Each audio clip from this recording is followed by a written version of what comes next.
흐린 날씨에 눈이 올 것 같더니 눈은 오지 않고 얼다만 비가 추적추적 내리는 날이었다. 이날은 동소문 안에서 인력거꾼으로 일하는 김첨지에게 오랜만에 찾아온 운수 좋은 날이었다. 문 안으로 들어가 앞집 마님을 전차길까지 모셔다 드린 것을 시작으로 혹시 손님이 있을까 하고 정류장에서 어슬렁거리며 내리는 사람들을 눈여겨보다가 마침내 교사로 보이는 양복 입은 남자를 동광학교까지 태워다 주기로 했다.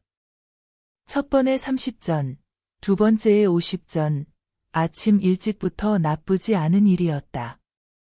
말 그대로 운이 좋아져서 열흘 동안 돈 구경도 못한 김첨지는 10전짜리 백동화 서너 개, 또는 5개가 짤랑하고 손바닥에 떨어질 때 거의 눈물을 흘릴 만큼 기뻤다. 더구나 이날 이때에 이 80전이라는 돈이 그에게 얼마나 유용한지 몰랐다.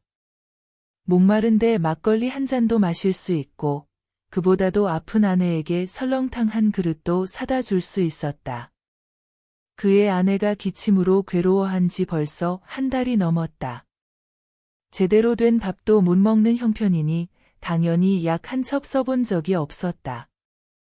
굳이 쓰려면 못 쓸 것도 아니지만 그는 병이란 놈에게 약을 주면 재미를 붙여서 잡고 온다는 자신의 신념에 어디까지나 충실했다. 따라서 의사에게 보인 적이 없으니 무슨 병인지는 알 수 없었지만 똑바로 누워서 일어나지도 못하고 옆으로도 못 눕는 걸 보면 중병인 것 같았다. 병이 이렇게 심해진 것은 열흘 전에 조밥을 먹고 체한 때문이었다. 그때도 김첨지가 오랜만에 돈을 벌어서 좁쌀 한 대와 10전짜리 나무 한 단을 사다 주었는데 김첨지의 말에 따르면 그 미련한 여자가 냄비에 대고 급하게 끓였다고 한다. 마음은 급하고 불은 잘 안 붙어서 채 익지도 않은 것을 그 바보 같은 여자가 숟가락은 고사하고 손으로 움켜서 두 뺨에 주먹만 한 혹이 붉어지도록 누가 빼앗을 듯이 허겁지겁 먹더니만 그날 저녁부터 가슴이 아프다. 배가 아프다고 눈을 부릅뜨고 난리를 쳤다. 그때 김첨지는 화가 나서 에이, 이 바보 같은 여자야. 제대로 먹을 줄을 모르나 봐. 못 먹어서 병. 먹어서 병. 어쩌라는 거야? 왜 눈을 똑바로 뜨지 못해? 하고 아픈 사람의 뺨을 한 대 때렸다. 부릅뜬 눈은 조금 바로 뜨게 되었지만 눈물이 맺혔다. 김첨지의 눈시울도 뜨거워졌다. 이 환자가 그래도 먹는 데는 겁이 없었다. 사흘 전부터 설렁탕 국물이 마시고 싶다고 남편에게 졸랐다. 이런 바보 같은 여자. 조밥도 못 먹는 주제에 설렁탕은 또 먹고 난리치게.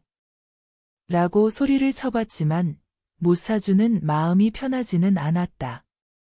이제 설렁탕을 사줄 수도 있다. 아픈 엄마 옆에서 배고파 보채는 개똥이 3살배기에게 죽을 사줄 수도 있다.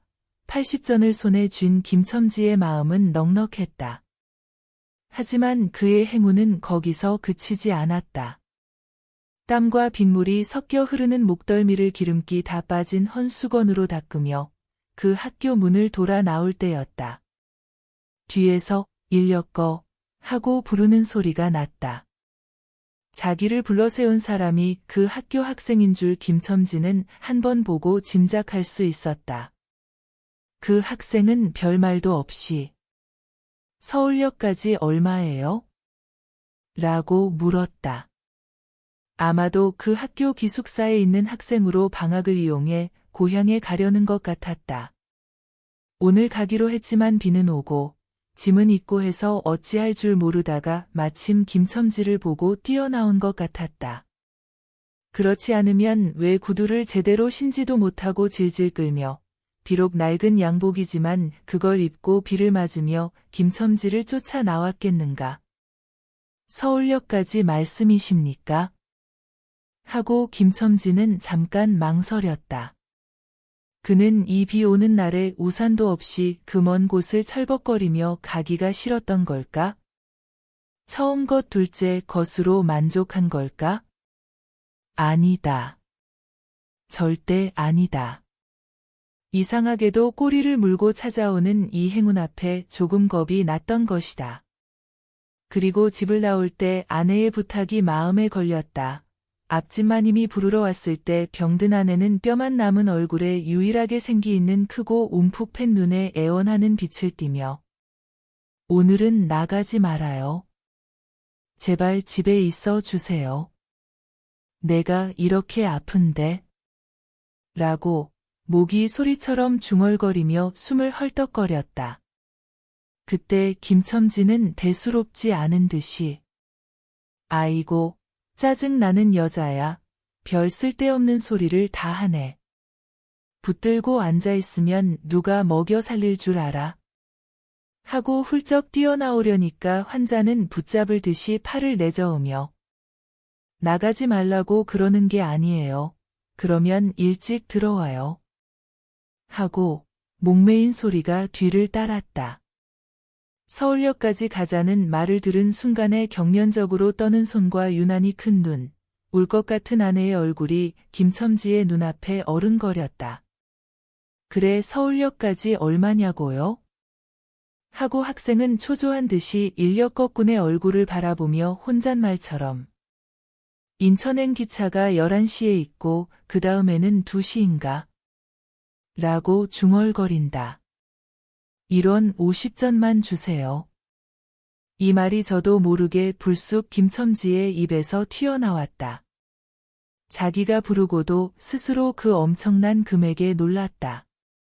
한꺼번에 이런 돈을 불러본 지가 얼마나 됐는지.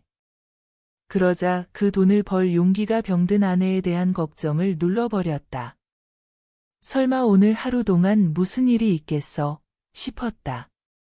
무슨 일이 있더라도 첫 번째와 두 번째의 행운을 합친 것보다 갑절이나 많은 이 행운을 놓칠 수 없다고 생각했다. 1원 50전은 너무 비싼데요. 이런 말을 하며 학생은 고개를 갸우뚱거렸다. 아닙니다. 거리로 치면 여기서 거기가 8km가 넘어요. 또 이런 비 오는 날은 좀 더 주셔야죠. 하고 싱글벙글 웃는 인력거꾼의 얼굴에는 숨길 수 없는 기쁨이 넘쳐 흘렀다. 그러면 달라는 대로 줄 테니까 빨리 가요. 관대한 어린 손님은 이런 말을 남기고 총총히 옷도 입고 짐도 챙기러 갔다. 그 학생을 태우고 나선 김첨지의 다리는 이상하게 가벼웠다. 달리기를 한다기보다는 거의 날아가는 듯했다. 바퀴도 어떻게 빨리 도는지 구르는 게 아니라 마치 얼음 위를 미끄러지듯 나아가는 것 같았다. 얼어붙은 땅에 비가 내려 미끄럽기도 했지만 얼마 지나지 않아 끄는 사람의 다리가 무거워졌다. 자기 집 근처에 다다랐기 때문이다. 새삼스러운 걱정이 그의 가슴을 눌렀다. 오늘은 나가지 말아요. 내가 이렇게 아픈데 이런 말이 귓가에 울렸다. 그리고 병든 아내의 움푹 들어간 눈이 원망하듯 자신을 쳐다보는 것 같았다. 그러자 엉엉하고 우는 개똥이의 울음소리가 들리는 듯했다. 숨가쁘게 헐떡이는 소리도 나는 것 같았다. 왜 이래요? 기차 놓치겠어요. 하고 탄 사람의 초조한 외침이 간신히 그의 귀에 들어왔다. 문득 정신을 차려보니 김첨지는 인력거를 잡은 채 길 한가운데 우두커니 서 있지 않은가. 네. 하고 김첨지는 다시 달리기 시작했다. 집이 점점 멀어질수록 김첨지의 걸음에는 다시 힘이 생기기 시작했다. 다리를 빨리 놀려야만 끊임없이 머릿속에 떠오르는 모든 걱정과 근심을 잊을 수 있을 것 같았다. 서울역까지 태워다주고 그 놀랍도록 큰 1원 50전을 정말 자기 손에 쥐니 자기 말대로 8km나 되는 길을 비를 맞으며 질퍽거리며 온 생각은 하지 않고 그냥 공짜로 얻은 것처럼 고마웠다. 부자라도 된 듯이 기뻤다. 자기 아들뻘밖에 안 되는 어린 손님에게 몇 번이나 허리를 굽히며 안녕히 다녀오세요.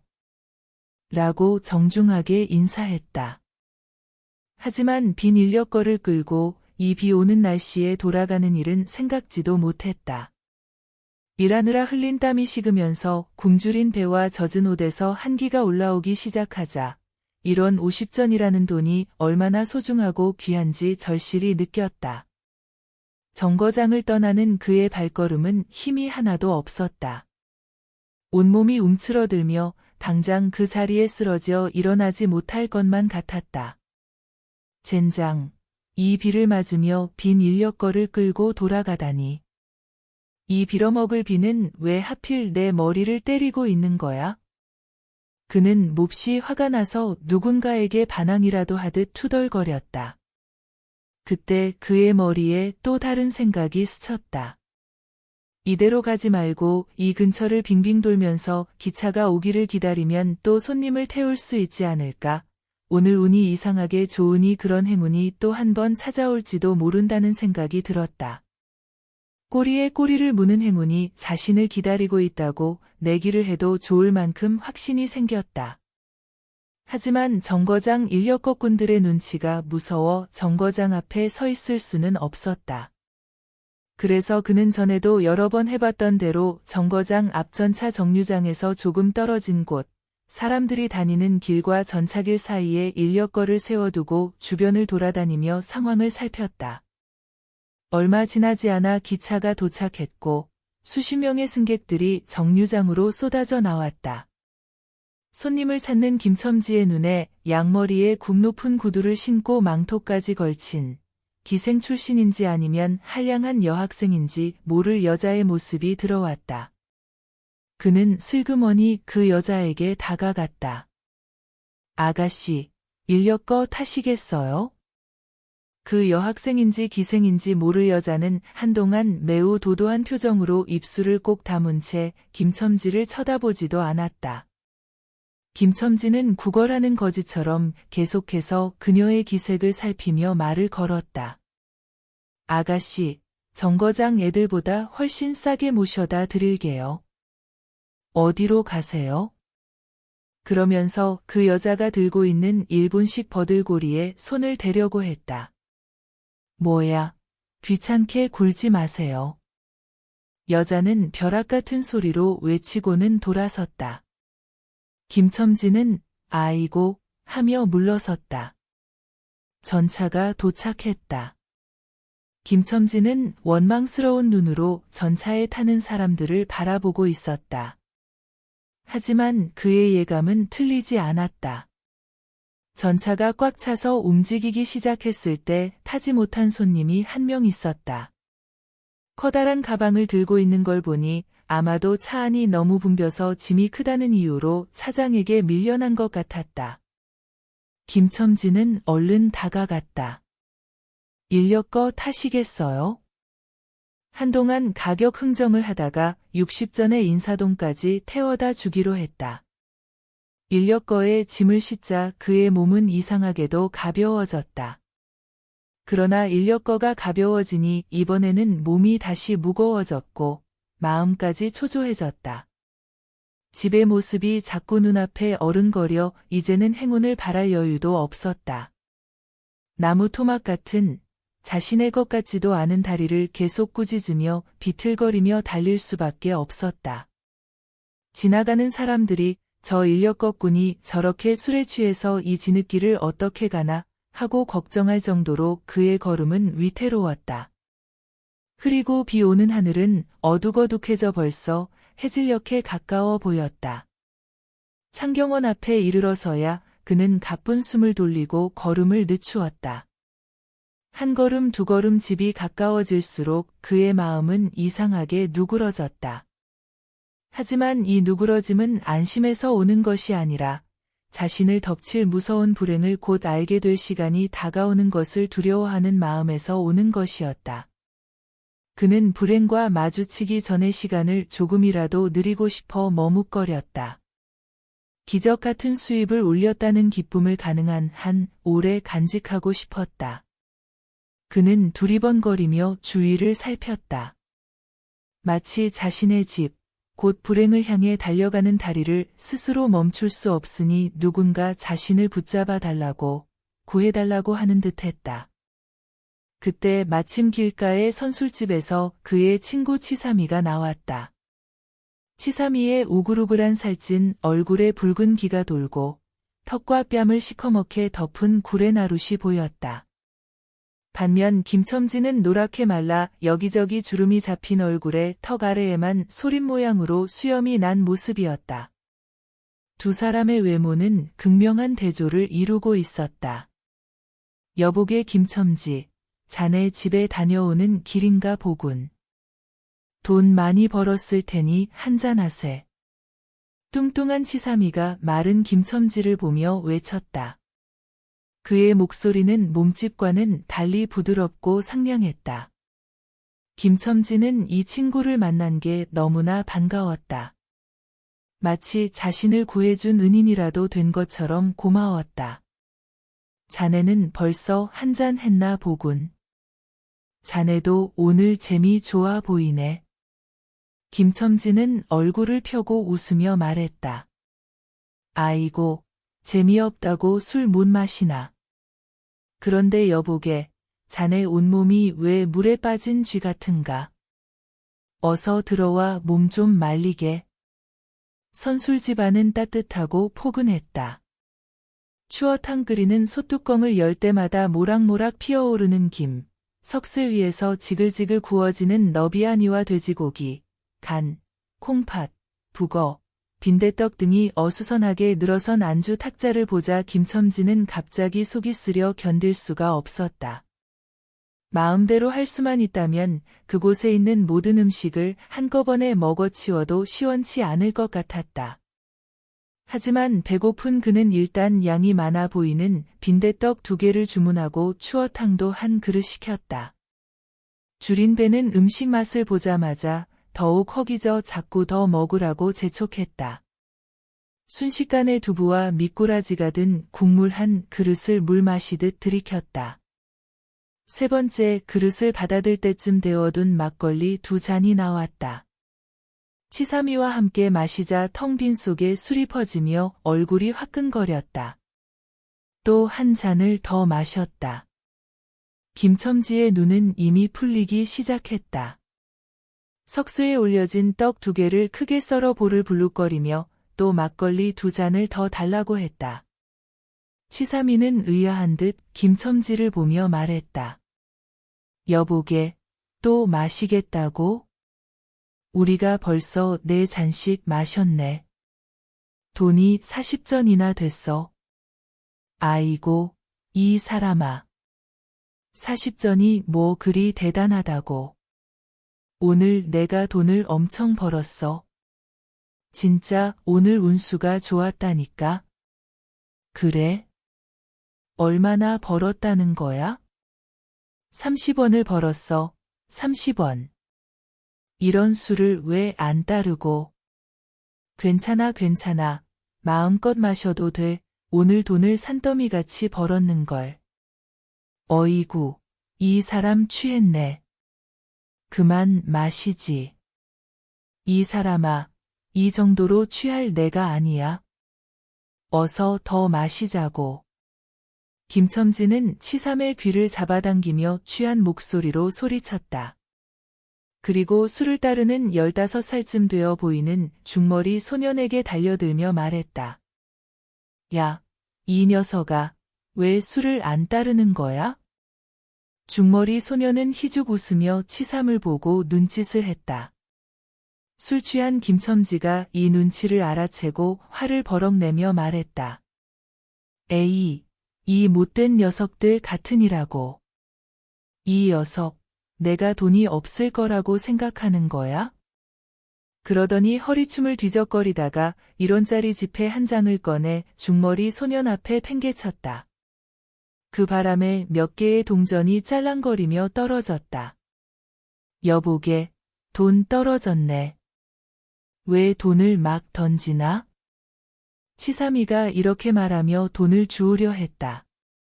김첨지는 취한 와중에도 돈의 위치를 살피는 듯 눈을 크게 뜨고 바닥을 내려다보다가 갑자기 자신의 행동이 너무 창피하다는 듯이 고개를 획 들더니 더욱 화를 내며 말했다. 봐, 이 더러운 녀석들아. 내가 돈이 없을 줄 알았지? 다리를 부러뜨려 놓을 녀석들 같으니. 그러고는 치삼이가 주어주는 돈을 받아들고 외쳤다. 이 원수 같은 돈. 그러면서 돈을 마구 던졌다. 벽에 부딪혀 떨어진 돈은 다시 술 끓이는 양푼에 떨어지며 마치 정당한 벌을 받는 것처럼 쨍 하고 울렸다. 곱빼기 두 잔은 또 채워질 새도 없이 금세 비워졌다. 김첨지는 입술과 수염에 묻은 술을 빨아들이고 나서 매우 만족한 듯 그 소림 모양의 수염을 쓰다듬으며 또 부어, 또 부어 라고 외쳤다. 또 한 잔을 마신 후 김첨지는 치삼의 어깨를 치며 갑자기 크게 웃기 시작했다. 그 웃음소리가 너무 커서 술집에 있는 모든 사람의 시선이 김첨지에게로 쏠렸다. 웃음을 멈추지 않으며 그가 말했다. 야, 치삼아, 내가 재미있는 얘기 하나 해줄까? 오늘 손님을 태우려고 정거장에 갔었거든. 그래서 어떻게 됐는데? 가서 그냥 돌아오기가 아쉬워서 말이야. 그래서 전차 정류장에서 어슬렁거리면서 손님 하나 태울 생각을 했지. 마침 거기에 마님인지 여학생인지 요즘엔 누가 마님이고 아가씨인지 구별할 수 있겠어? 망토를 입고 비를 맞으며 서 있더라고. 살살 다가가서 인력거 타시겠습니까? 하고 손가방을 받으려고 했더니 내 손을 탁 쳐내고 획 돌아서면서 왜 이렇게 귀찮게 구는 거예요? 하는 거야. 그 목소리가 꼭 꾀꼬리 소리 같더라니까. 하하. 김첨지는 정말로 꾀꼬리 소리를 흉내내듯 교묘하게 소리를 냈다. 모든 사람이 한꺼번에 웃음을 터뜨렸다. 아, 빌어먹을 인색한 년, 누가 저 여자를 어떻게 하겠다고, 왜 이렇게 귀찮게 구는 거예요? 아이고, 말투가 얼마나 건방진지, 하하. 웃음소리가 점점 커졌다. 하지만 그 웃음소리가 채 사그라들기도 전에 김첨지는 갑자기 훌쩍훌쩍 울기 시작했다. 치삼은 어리둥절한 표정으로 술에 취한 김첨지를 바라보며 말했다. 아니, 방금 전까지 웃다가 이제는 또 우는 거야? 무슨 일이야? 김첨지는 계속해서 코를 훌쩍이며 말했다. 우리 마누라가 죽었어. 뭐? 마누라가 죽었다고? 언제? 언제는 무슨 언제야? 오늘이지. 에이, 미친놈아. 거짓말하지 마. 거짓말이 아니야. 정말로 죽었다니까. 정말로. 마누라 시신을 집에 뉘어놓고 내가 여기서 술을 마시고 있다니. 나 같은 놈은 죽어 마땅해. 정말 죽어 마땅해. 하고 김첨지는 엉엉 소리 내어 울었다. 치삼은 흥이 깨는 듯한 표정으로 말했다. 아이고, 이 사람아. 진짜 그런 거야? 아니면 그냥 헛소리 하는 거야? 그럼 어서 집으로 가보자. 가. 그러면서 우는 김첨지의 팔을 잡아당겼다. 치삼이 끄는 손을 뿌리치더니 김첨지는 눈물이 그렁그렁한 눈으로 싱긋 웃었다. 누가 죽었다고 그래? 하고 득이양양하게 말했다. 죽기는 누가 죽어. 멀쩡히 살아있다고. 그 못된 년이 밥이나 죽이지. 내가 너희들을 속인 거야? 하고 어린아이처럼 손뼉을 치며 웃었다. 이 사람이 정말 미쳤나? 나도 아내분이 아프다는 얘기는 들었는데. 하고 치삼도 불안한 기색을 감추지 못하며 김첨지에게 다시 집으로 돌아가라고 권했다. 안 죽었다니까. 안 죽었대도 그래. 김첨지는 화를 내며 확신에 찬 목소리로 소리쳤지만 그 목소리에는 아내가 살아있기를 바라는 간절함이 묻어 있었다. 결국 1원어치를 다 채워 곱빼기 한 잔씩을 더 마시고 나왔다. 굳은 비는 여전히 추적추적 내리고 있었다. 김첨지는 취한 상태에서도 설렁탕을 사들고 집에 도착했다. 집이라고 해봤자 당연히 새방이었고 그것도 집 전체를 빌린 게 아니라 안채와 떨어진 행랑채 방 하나를 빌린 것이었다. 물을 길어다 쓰고 한 달에 1원씩 내는 조건이었다. 만약 김첨지가 술에 취하지 않았다면 대문에 발을 들여놓는 순간 그곳을 감싸고 있는 무시무시한 정적, 마치 폭풍우가 지나간 뒤에 바다 같은 고요함에 다리가 떨렸을 것이다. 쿨룩거리는 기침 소리도 들리지 않았다. 그르렁거리는 숨소리조차 들리지 않았다. 다만 이 무덤 같은 침묵을 깨뜨리는, 아니, 오히려 침묵을 더 깊고 불길하게 만드는 빡빡 하는 희미한 소리, 아기가 젖을 빠는 소리만 들릴 뿐이었다. 만약 청각이 예민한 사람이라면 그 빡빡 소리가 젖을 빠는 소리일 뿐, 꿀떡꿀떡 하고 젖이 넘어가는 소리가 없는 것으로 보아 빈 젖을 빨고 있다는 것을 짐작할 수 있었을 것이다. 어쩌면 김첨지도 이 불길한 침묵을 느꼈는지도 모른다. 그렇지 않고서야 대문에 들어서자마자 전에 없이 이 망할 년, 남편이 들어오는데 나와 보지도 않아, 이 못된 년 이라고 고함을 친 게 이상하다. 이 고함은 자신을 덮치려는 무서운 예감을 떨쳐내려는 허세에 불과했다. 어쨌든 김첨지는 방문을 거칠게 열었다. 구역질이 날 것 같은 냄새, 낡은 멍석 밑에서 나는 먼지 냄새, 빨지 않은 기적 위에서 나는 똥 냄새와 오줌 냄새, 온갖 때가 겹겹이 쌓인 옷에서 나는 냄새, 병자의 썩은 땀 냄새가 뒤섞인 악취가 무딘 김첨지의 코를 찔렀다. 방 안으로 들어서며 설렁탕을 한쪽에 놓을 새도 없이 술에 취한 김첨지는 목청껏 소리를 질렀다. 이런 못된 년, 밤낮으로 누워만 있으면 좋겠지. 남편이 와도 일어나지도 못해. 라고 말하며 발로 누워있는 아내의 다리를 세게 찼다. 그러나 발에 닿는 감촉은 사람의 살이 아니라 마치 나무 든 걸 같았다. 이때 빽빽 소리가 응의 소리로 바뀌었다. 개똥이가 물고 있던 젖을 놓고 울기 시작한 것이다. 하지만 울음소리라기보다는 얼굴을 찡그리며 우는 표정을 짓고 있을 뿐이었다. 응의 소리도 입에서 나오는 게 아니라 마치 뱃속에서 나는 것 같았다. 울다 울다 목이 쉬었고 울 기운마저 다 빠진 것 같았다. 발로 차도 반응이 없자 남편은 아내의 머리맡으로 달려가 그야말로 까치집 같은 환자의 머리를 들어 흔들며 소리쳤다. 이년아, 말 좀 해봐, 말을. 입이 붙었어, 이 못된 년. 응, 이거 봐, 아무 말도 없네. 이년아, 죽었다는 거야? 왜 말이 없어? 응, 또 대답이 없네. 정말 죽은 거야? 이러다가 누워있는 아내의 흰자 위만 보이는 눈을 알아차리자마자 이 눈깔. 왜 나를 보지 못하고 천장만 보고 있어, 응? 하는 말을 끝으로 목이 메었다. 그러자 산 사람의 눈에서 떨어진 달개 똥 같은 눈물이 죽은 이의 굳은 얼굴을 어룽어룽 적셨다. 갑자기 김첨지는 미친 듯이 자신의 얼굴을 죽은 아내의 얼굴에 비비며 중얼거렸다.